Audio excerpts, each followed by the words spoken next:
Halo kaum intelektual sekalian, wow, gila, gila, gila, gila. Luar binasa. Menurut saya pribadi, ini sesuatu hal yang sangat-sangat bombastis, sangat-sangat luar binasa. Kenapa saya mengatakan seperti itu? Jadi guys, baru-baru ini ternyata Kathleen, orang yang dizolimi beberapa hari yang lalu, yang dicoret namanya dari anggota Paskibraka Pusat, sekarang Kathleen dapat beasiswa guys. Wow, gila, gila, gila, gila. Dapat beasiswa untuk melanjutkan ke jenjang universitas. Menurut saya pribadi, ini lebih penting daripada jadi anggota Paskibraka. Jadi anggota Paskibraka itu dapat apa coba? Dapat panas-panas doang kan? Ya kan, panas-panasan gitu ya. Syukur-syukur nggak pingsan gitu ya. Ini lebih mulia menurut saya pribadi. Ini lebih bagus ya. Kalau misalnya mengatakan lebih penting paskibraka dong, ya paskibraka itu kan cuma sebentar doang gitu ya. Kalau misalnya mengatakan kok lu nggak nasionalis banget, lu nggak mencintai negara kita itu tidak hanya jadi paskibraka gitu, ya kan? Jadi konten kreator juga bisa kok mencintai negara ya kan? Ya nggak sih? Jadi penulis juga bisa mencintai negara gitu ya. Jadi berbagai macam gitu ya cara kita mencintai negara kita gitu ya. Nggak harus jadi paskibraka ya kan. Menurut kalian gimana? Coba tulis kolom komentar ya. Apakah saya keliru atau tidak? Kemudian selain itu, kenapa orang yang menggantikan daripada Kathleen ini diduga ada seorang wanita yang berhijab menggantikan Kathleen ini? Kenapa dia tidak mundur aja? Kalau saya di posisi wanita yang berhijab tersebut, saya pasti mundur. Kenapa saya mundur?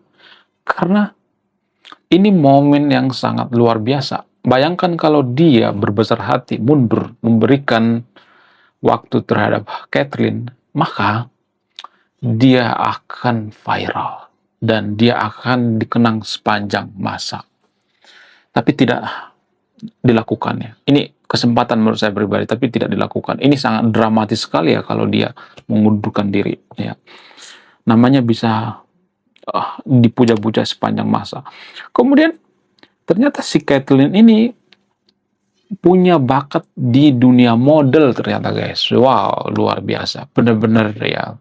Cindo yang sangat berprestasi. Luar biasa.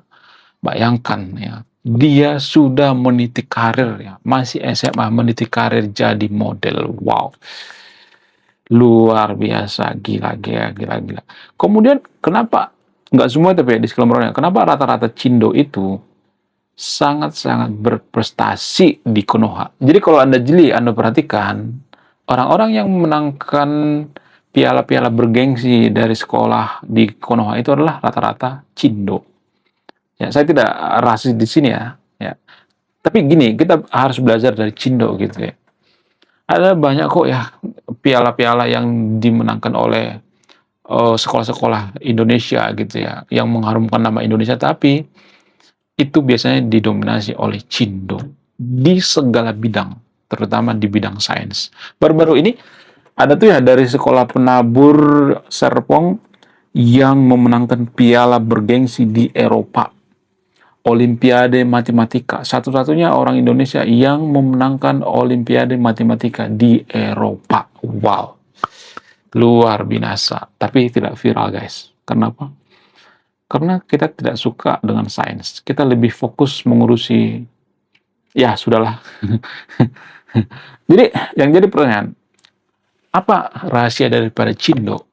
Kenapa Cindo ini berprestasi? Apa alasannya? Apakah ini ada hubungan dengan agama? Apakah karena mereka sekolah di sekolah Katolik? Apakah ini ada hubungan dengan agama Kristen? Apakah ini ada hubungannya dengan mereka berpikir logika, berpikir rasional gitu? Apakah karena mereka tidak mampu agama? Apakah ini dipengaruhi oleh lingkungan? Bagaimana fakta yang sebenarnya? Apakah ini dipengaruhi oleh IQ? Apakah ini dipengaruhi oleh pola pikir?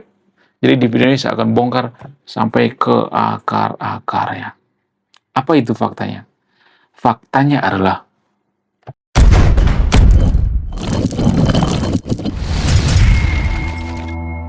jadi ya guys, kalau saya perhatikan Rata-rata Cindo itu kalau mereka beragama, mau beragama apapun itu, mau mualaf ke, mau ke agama Kristen ke, mau agama Konghucu ke, mau agama Buddha ke, biasanya mereka jarang mabok agama, kecuali Donditan. Donditan itu anomali kalau saya perhatikan. Beda dari Cindo lainnya gitu. Ya, rata-rata Cindo itu jarang mabok agama. Kenapa bisa seperti itu? Apa alasannya? Nanti akan saya jelaskan ya. Ini jarang dibongkar guys ya. Jadi Cindo itu kalau saya perhatikan, kalau mereka beragama Islam, mereka masih imlekan, ya. Kemudian masih dekat dengan keluarga, ya. Nggak tiba-tiba langsung jauh dari keluarga gitu ya. Ya langsung fanatik gitu ya. Langsung nggak bisa dideketin gitu ya. Langsung seperti menganggap bahwa dirinya suci. Oh, orang lain itu masuk neraka. Nggak seperti itu ya. Nggak seperti itu kalau saya perhatikan. Cindo itu kalau pindah agama itu sangat keren sekali ya, dewasa. Makanya saya itu sangat mendorong Cindo itu banyak mualaf. Kenapa saya mendorong banyak Cindo mualaf? Apa alasannya? Ini akan mengurangi rasisme terhadap orang-orang Cindo. Kenapa tahun 98 itu terjadi rasisme terhadap suku di Konoha? Apa alasannya? Salah satunya itu karena kita beda agama. Warga Konoha kan sedikit-sedikit agama ya. Kalau seagama mereka biasanya akan melunak. Warga Konoha itu kuncinya gitu tuh. Jadi kalau Anda marah-marah sama Anda, terus tiba-tiba Anda ngomong misalnya nih, oh Pak Ji gitu ya, Ustadz gitu ya, walaupun dia bukan Ustadz, itu sangat senang sekali gitu ya. Karena warga Konoha itu mabuk agama gitu ya, sedikit-sedikit agama. Kita itu sudah keracunan agama gitu, sehingga ya kalau kita dipanggil haji gitu ya atau ustadz dan sebagainya, kita senang banget gitu ya. Warga Konoha seperti ini hanya di Konoha ya, bukan Indonesia, nggak harus dengan orang Indonesia ya, karena orang Indonesia itu anti kritik ya. Jadi guys, orang Cindo itu sangat jarang banget ya mabuk agama, sangat jarang banget ya kalau saya perhatikan ya. Ya bahkan mereka nggak kelihatan beragama tertentu. Sama seperti Raymond Chin misalnya. Raymond Chin itu kan nggak ada yang tahu dulu ya, kalau dia nggak ngaku ya, nggak ada yang tahu dia dulu beragama Islam. Islam sejak lahir, orang tuanya Islam. Makanya saya sangat suka gitu ya. Orang-orang Cindo itu pindah agama. Sangat suka banget ya. Kalau bisa semua Cindo di Konoha itu mualaf gitu ya. Supaya apa? Supaya ya, ini mengurangi yang namanya rasisme gitu ya. Sangat mengurangi. Makanya dulu waktu Deddy Corbuzier itu mualaf itu, ya saya sangat mendukung gitu ya. Karena ini mengurangi sentimen negatif terhadap suku tertentu. Ya, ketika Deddy Corbuzier mualaf, itu kan lebih diterima kan? Ya nggak sih? Salah nggak sih sebenarnya? Lebih diterima. Orang mualaf itu lebih diterima. Pak Ahok itu kalau mualaf nah dulu nggak bakalan dipolitisasi, nggak bakalan didemo, nggak bakal. Oh itu kan seiman ya. Seiman itu nggak boleh ini dong ya, nggak boleh saling buka aib ya. Ya makanya Habib Bahar dan sebagainya seperti kebal hukum karena apa? Karena seiman ya, lagi-lagi seiman. Seiman itu sebenarnya yang bikin prinsip seiman itu yang bikin negara hancur. Karena ada bias beragama. Bias beragama seperti ini nih, ya. Kalau seagama dengan kita, apapun sukunya, kita akan menganggap itu saudara, ya. Kita tuh nggak peduli sebenarnya dengan suku sebenarnya. Kita lebih peduli dengan agama tanpa kita sadari. Ya, warga Konoha itu sedikit-sedikit agama gitu ya.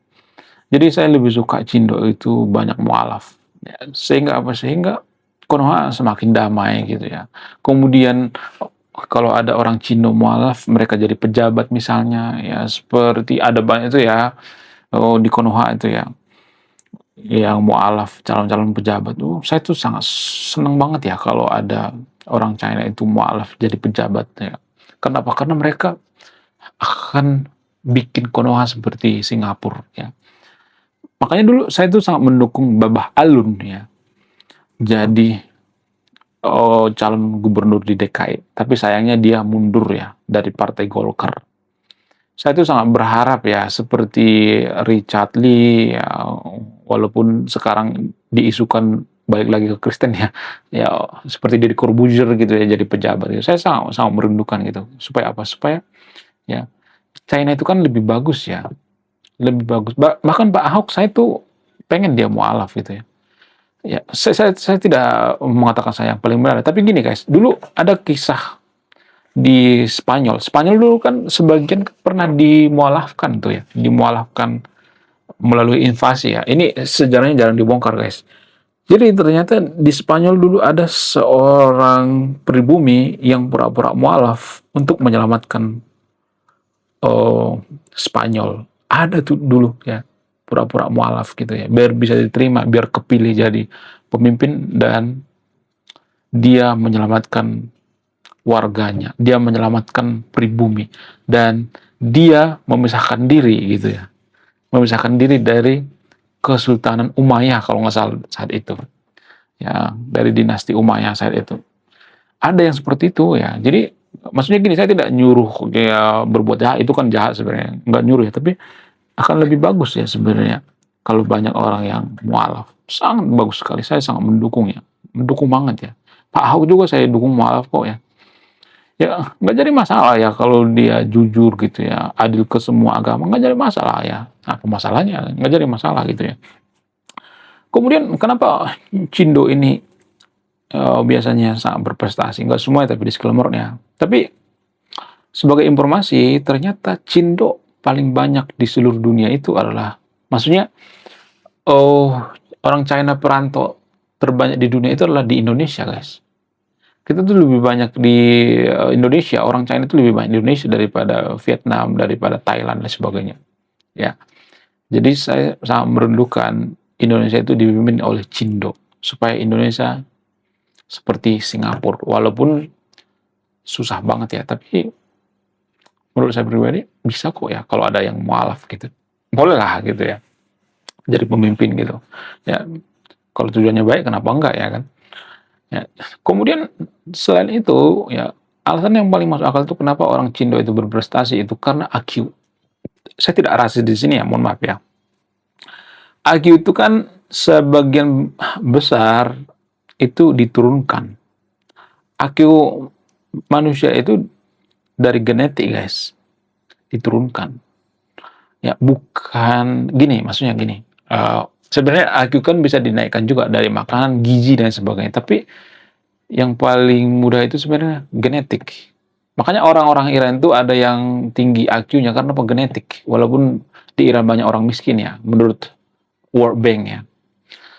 Kenapa genetik gitu ya? Jadi genetik sangat mempengaruhi IQ. Orang China itu kalau seperti kan genetik mereka itu sangat-sangat ini ya, mendukung manusia itu IQ-nya tinggi gitu. Karena kalau kita lihat data, menurut data, salah satu negara yang paling banyak bukan paling banyak, paling tinggi IQ-nya di dunia itu China, ya, kemudian Taiwan, ya, kemudian Vietnam, itu kan ras daripada China ya. Jadi saya sangat mendukung ya kalau China itu banyak mualaf gitu, IQ-nya tinggi, bisa memimpin negara ini, nggak jadi masalah ya. Jadi ya, nggak apa-apa ya, nggak jadi masalah. Saya sangat mendukung sekali gitu ya kalau Cindo itu mualaf. Kemudian selain itu ya, kenapa Cindo itu tidak mabuk agama gitu kalau dia pindah agama? Apa alasannya? Karena Cindo itu sudah punya tradisi atau culture atau budaya yang sangat-sangat kuat sekali ya. Mereka tetap Imlekan ya, mereka dekat dengan keluarga juga gitu ya, circle keluarga mereka dekat banget gitu ya. Kemudian perusahaan-perusahaan China itu kan biasanya kan dikelola oleh satu keluarga ya, biasanya ya. Ya, jadi ya mereka-mereka ini sangat-sangat mementingkan yang namanya pendidikan gitu ya, pendidikan karakter gitu ya. Saya tidak mengatakan semua orang China itu baik ya, saya tidak mengatakan seperti itu, tapi kalau saya perhatikan orang China itu salah satu ya orang yang sangat-sangat care terhadap keluarga dan mereka itu sangat family man ya, dan mereka juga sangat-sangat menghargai tradisi leluhur mereka gitu. Mereka tidak pernah melupakan tradisi leluhur mereka. Makanya saya sering mengatakan kalau kita mau jadi negara maju itu jangan meniru leluhur orang lain ya, jangan meniru budaya orang lain ya. Ya kita harus meniru budaya kita gitu ya, bukan budaya orang lain. Karena budaya orang lain itu bukan budaya kita gitu. Kita tuh mencontek gitu ya, meniru ya. Kegiatan meniru itu kan nggak bagus sebenarnya. Lebih baik ATM, amati, tiru, modifikasi. Kita tuh lebih mencontek ya, budaya orang lain ya, budaya orang Arab gitu ya. Kita tuh seperti masyarakat yang terjebak di gurun gitu. Maksudnya masyarakat gurun terjebak di daerah tropis.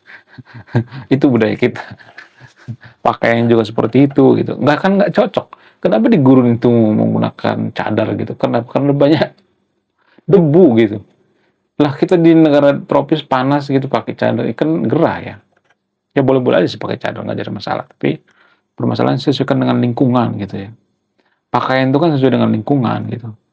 Bayangkan kalau misalnya nih ya pakaian orang-orang Swiss misalnya, yang orang-orang Norwegia itu seperti pakaian adat kita gitu, ya terbuka gitu. Apa nggak mati orang itu? Matilah. Jadi pakaian adat itu biasanya menyesuaikan dengan lingkungan. Ya, nggak boleh menentang lingkungan. Kalau menentang lingkungan itu ya susah sekali. Bayangkan kalau misalnya orang pakai mantel gitu seperti orang-orang di luar negeri gitu ya, pakaian salju gitu misalnya dipakai untuk nyangkol, ya kan gerah ya. Kalau nyangkol itu ya, bajunya jangan terlalu ketat gitu, yang longgar aja gitu. Makanya baju adat kita itu yang longgar-longgar gitu. Jadi orang China juga seperti itu, baju koko ya, kemudian baju tradisi mereka tuh ya lebih longgar biasanya, nggak terlalu ketat gitu. Kenapa? Karena China itu kan masih daerah tropis juga, walaupun sebagian ada yang bersalju ya. Tapi overall itu China itu kan lebih mirip ke Konoha ya, tradisi budaya. China juga masih banyak percaya tahayul kok ya. Dulu ya, sekarang nggak lagi gitu. Udah berubah ya pola pikirnya. Jadi untuk merubah negara itu ya rubah pola pikir gitu ya. Jangan terlalu berharap sama pemimpinnya. Ya, mulai dari diri sendiri gitu. Menurut kalian gimana? Coba tulis komentar ya. Saya tidak akan berpihak di video ini. Anda yang memutuskan.